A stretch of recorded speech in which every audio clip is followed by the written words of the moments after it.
America Israel ಜಂಟಿಯಾಗಿ Iran ಮೇಲೆ ನಡೆಸುತ್ತಿರುವ ಯುದ್ಧದಿಂದ ದುಬೈ ಸೇರಿದಂತೆ ಮತ್ತಿತರ ಕಡೆ ಸಿಲುಕಿರುವ ಕನ್ನಡಿಗರ ಜತೆ ಬಿಜೆಪಿ ರಾಜ್ಯಾಧ್ಯಕ್ಷ ಬಿವೈ ವಿಜೇಂದ್ರ ಬೆಂಗಳೂರಿನಿಂದ ದೂರವಾಣಿ ಮೂಲಕ ಮಾತನಾಡಿ ಧೈರ್ಯ ತುಂಬಿದರು.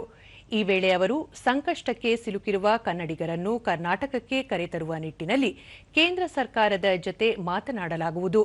ಪ್ರಧಾನಿ ನರೇಂದ್ರ ಮೋದಿ ಅವರು ಕೂಡ ಕನ್ನಡಿಗರು ಸೇರಿದಂತೆ ಭಾರತೀಯರನ್ನು ಸ್ವದೇಶಕ್ಕೆ ಕರೆತರಲು ಪ್ರಯತ್ನ ಮಾಡುತ್ತಿದ್ದಾರೆ.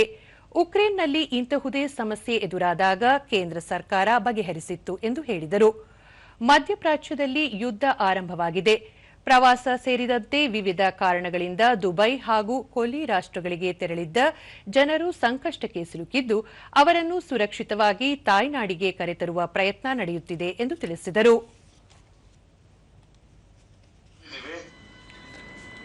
ಈಗ ಎಷ್ಟು ದಿನ ಆಯ್ತು ನೀವು ಹೋಗಿಲ್ಲ? ಅಣ್ಣ ಇವತ್ತಿಗಾಲೇ 7ನೇ ದಿನ ಆಗೋಯ್ತಣ್ಣ. ಇವತ್ತು ಸಾಯಂಕಾಲ ಅಂದ್ರೆ ರಾತ್ರಿ 9:30ಗೆ ಫ್ಲೈಟ್ ಇತ್ತು, ಅದು ಕ್ಯಾನ್ಸಲ್ ಆಗಿದೆ ಅಣ್ಣ. ಹಾಗಾಗಿ ಇಲ್ಲ, ಈಗ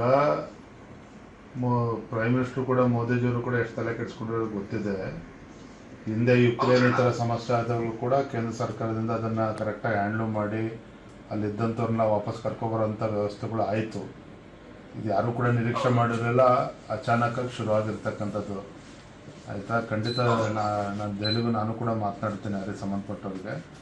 ಖಂಡಿತ ಅಲ್ಲಿ ಇದು ಮಾಡಿ ಸುರಕ್ಷಿತ ಬರೋದಕ್ಕೆ ಏನು ಬೇಕಾದ್ರೂ ಪ್ಲ್ಯಾನ್ ಮಾಡ್ತಾರೆ.